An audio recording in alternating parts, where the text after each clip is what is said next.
किसान भाइयों नमस्कार। जैसे कि आपने वीडियो का थंबनेल देखा है, यानी कि बरसाती पत्ता गोभी की खेती कब और कैसे लगानी चाहिए, 1 एकड़ से कितना उत्पादन निकलता है, साथ ही में 1 एकड़ में जो लागत आती है वो कितनी आ जाती है। आपको इस वीडियो के माध्यम से किसान भाइयों संपूर्ण जानकारी मिलने वाली है। वीडियो को एंड तक जरूर देखें जिससे कि आपको पूरी जानकारी मिल सके।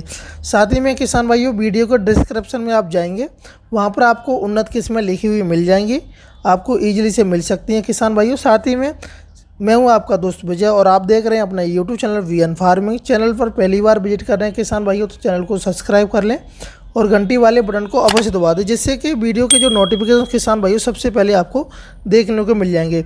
अगर आपको वीडियो अच्छी लगे तो वीडियो को लाइक और शेयर करें। अगर आपका कोई कमेंट होता है खेती से रिलेटेड तो आप हमें कमेंट करके पूछ सकते हैं किसान भाइयों आज की वीडियो में इन प्रमुख किस्मों के बारे में बताएंगे। साथ ही में इन टॉपिकों पर बात करेंगे। समय, तापमान, नर्सरी कैसे तैयार करनी चाहिए, जलवायु, मिट्टी, खेत की तैयारी, खाद प्रबंधन, सीड 1 एकड़ में कितना चाहिए होता है, खरपतवार से नियंत्रण कैसे कर सकते हैं और लागत और उत्पादन। किसान भाइयों सबसे पहले बात करें तापमान की। पत्ता गोभी की अगर हम फसल लगाते हैं, मान के चलिए किसान भाइयों बरसाती पत्ता गोभी की फसल लगा रहे हैं, तो हमें जून महीने में इसकी नर्सरी तैयार करके अपनी खेत में रोपाई कर देना है, जिससे कि सही समय पर हमें हार्वेस्टिंग मिल जाएगी और मंडी में रेट भी अच्छा मिल जाएगा। समय की बात करें किसान भाइयों, आप अगर बरसाती मौसम की लगाना चाहते हैं तो आप सबसे बेस्ट जो समय होता है जून और का महीना सबसे अच्छा होता है। साथ ही में पीएच मान की बात करें पत्ता गोभी की फसल के लिए 6 से लेकर के 8 के बीच में पीएच मान रहना चाहिए सॉइल का। वहीं पर नर्सरी की बात करें, नर्सरी किस तरीके से तैयार करनी चाहिए किसान भाइयों, क्योंकि जून महीने में तापमान अधिक होने के कारण नर्सरी तैयार करने में बहुत ज़्यादा चैलेंजिंग होता है, क्योंकि नर्सरी नष्ट ज़्यादा हो जाती है, क्योंकि झुलस जाती है टेम्परेचर ज़्यादा होने के कारण। किसान भाइयों मैं आपको एक साधारण विधि बताऊंगा और अच्छी विधि है, आप उसके थ्रू अगर नर्सरी तैयार करते हैं तो आपकी नर्सरी में कोई भी प्रभाव टेम्परेचर का नहीं पड़ेगा।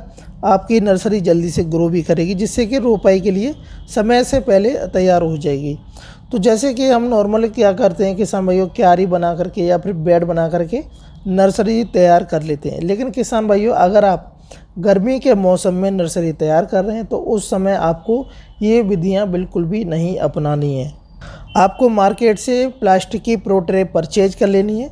आप उसमें नर्सरी तैयार करते हैं किसान भाई तो 20 से 25 दिन के बाद में आपकी नर्सरी तैयार हो जाएगी। उसके लिए आपको 120 होल वाली प्रो ट्रे खरीदनी है। साथ ही में उसके लिए आप कंपोजिट खाद और कोकोपीट भी आपको खरीदना पड़ेगा। अब बात करते हैं किसान भाइयों खेत की तैयारी और मिट्टी। खेत की तैयारी की बात करें किसान भाइयों तो सबसे पहले अपने खेत में पलेवा कर लेना है, जिससे कि आपको जुताई करने में आसानी रहे। साथ ही में आपकी मिट्टी भी भुरभुरी बन जाएगी, जो उसमें पुरानी फसल के जो तने और पत्ते हैं वो सड़ के खाद के रूप में बदल जाएंगे। तो आप गहरी जुताई कराएंगे, हेलो और रूटावेटर भी चलवा दें। साथ ही में किसान भाइयों पत्ता गोभी की फसल के लिए पोषक तत्वों से भरपूर वाली भूमि में की ज़रूरत होती है। वैसे तो आप सभी प्रकार की मिट्टी में लगा सकते हैं, लेकिन किसान भाइयों अगर आपकी दोमट मिट्टी आपके खेत की मिट्टी है तो काफ़ी अच्छा है, प्रोडक्शन ज़्यादा निकलने की संभावनाएं बनी रहती हैं। वहीं पर जलवायु की बात करें तो सामान्य जलवायु की आवश्यकता पड़ती है इस फसल के लिए। अब बात करते हैं किसान भाइयों खाद प्रबंधन और रासायनिक खादों का कैसे प्रयोग करना चाहिए, कौन कौन से रासायनिक खाद हम अपने खेत में डाल सकते हैं। तो किसान भाइयों मैं आपको बता दूं, 1 ट्रॉली कम से कम गोबर की खाद आपको अवश्य डालनी है किसान भाइयों, वो भी पुरानी गोबर की खाद होना चाहिए। और आप मान के चलिए किसान भाई 50 से 70 किलोग्राम आप नाइट्रोजन डालेंगे बिजाई करते समय, वहीं पर 40 किलोग्राम आप फास्फोरस और 20 किलोग्राम पोटास। अगर आप किसान भाइयों गोबर की खाद ज़्यादा डालते हैं तो आप रासायनिक खादों की क्वांटिटी है उसको कम कर सकते हैं। वहीं पर किसान भाइयों सीड की बात करें तो प्रति एकड़ में आपको 200 से 250 ग्राम सीड की आवश्यकता पड़ेगी। और अगेती उन्नत किस्मों के बारे में बात करें किसान भाइयों तो बहुत सारी वैरायटियाँ इंडिया में पाई जाती हैं, लेकिन आप अपनी एरिया के अकॉर्डिंग कोई सी भी वैरायटी का सिलेक्शन करके लगाते हैं तो वो सबसे अच्छा और बेस्ट सिलेक्शन होता है, क्योंकि हमें एक आइडिया रहता है हमारे यहाँ पर इस वैरायटी ने इस साल इतना उत्पादन दिया।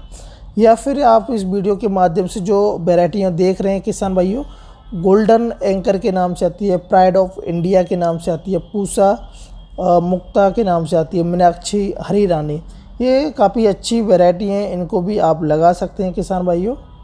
अब बात करते हैं किसान भाइयों, फसल किस तरीके से लगानी चाहिए, नॉर्मल विधि के द्वारा या बेड विधि के द्वारा या मेड़े बना करके। तो किसान भाइयों वो आपके ऊपर डिपेंड करता है आप किस तरीके से फसल लगाना चाहते हैं। अगर बेड की बात करें किसान भाइयों, तो बेड का जो डिस्टेंस है 20 से 25 सेंटीमीटर की दूरी आपको रखनी पड़ेगी।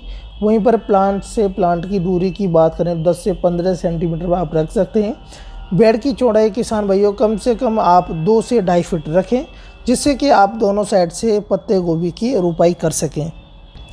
दूसरी विधि क्यारी बना करके भी किसान भाइयों आप कर सकते हैं, लेकिन बेड विधि का जो आप देख रहे हैं तो उसमें उसका क्या है किसान भाइयों, आपकी जो पौधा है ग्रोथ जल्दी से करता है, क्योंकि मिट्टी उसे सॉफ्ट मिलती है, तो ऑटोमेटिक उसकी जड़ें, पौधे की जो जड़ें हैं, तने आराम से अपने पोषक तत्वों से भरपूर होकर के अपनी जो फल लाने की क्षमता होती है, जल्दी से जल्दी फल आने लगता है किसान भाइयों। सिंचाई की बात करें किसान भाई, जिस दिन आप नर्सरी की रोपाई कर रहे हैं यानी कि शाम के समय आपको करनी है, उसके बाद में आपको पानी की ड्रिंचिंग कर देनी है या फिर इरिगेशन सिस्टम से आप सिंचाई कर सकते हैं। समय के अनुसार, तापमान के अनुसार आपको सिंचाई करने की आवश्यकता पड़ेगी। वहीं पर खरपतवार नियंत्रण की बात करें तो आप निराई गुड़ाई करेंगे तो काफ़ी अच्छा बेस्ट सिलेक्शन होता है। साथ ही में आप पेंडामेथिलीन आती है, जो कि आप 3 लीटर को कम से कम 400 से 500 लीटर में पोल बना करके आप स्प्रे कर सकते हैं।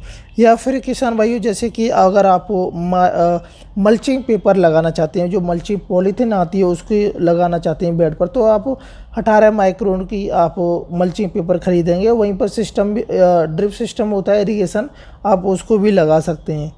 अब बात करते हैं किसान भाइयों 1 एकड़ में बस खेत की तैयारी करते समय, दूसरा हम जब रोपाई करते हैं तो हमारा खर्चा कितना आता है।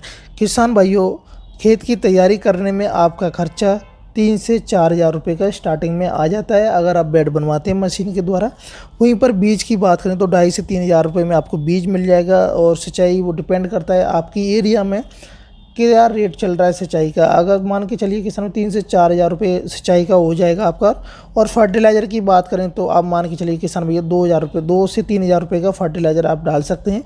वहीं पर आप जैसे कि अन्य खाद जैसे पोटास, फास्फोरस, तो इसके लिए आपको किसान भाइयों आपको अलग से 1200 से 1500 रुपये अलग से डालने पड़ेंगे। वहीं पर 1 एकड़ में किसान भाइयों आपकी जो लागत है 20 से 25 हज़ार रुपये आराम से लग जाती है। अब अगर आप जैसे mulching paper, micron drip system लगाना चाहते हैं तो आपका इन्वेस्टमेंट ज़्यादा बढ़ जाएगा। वहीं पर उत्पादन की बात करें किसान भाइयों, 1 एकड़ से आपको जो उत्पादन मिलेगा 140 से लेकर 180 कुंटल आप उत्पादन आप ले सकते हैं किसान भाइयों आराम से। अगर किसान भाइयों अगर हमें 20 से 25 रुपये का रेट अगर मार्केट में मिल जाता है तो किसान भाइयों हम 1 एकड़ से कम 2.5 से 3 लाख रुपए का प्रॉफिट हमें मिल जाएगा। किसान भाइयों मैं आशा करता हूँ वीडियो अच्छी लगी हो तो वीडियो को लाइक और शेयर करें। जय हिंद, जय भारत, जय किसान।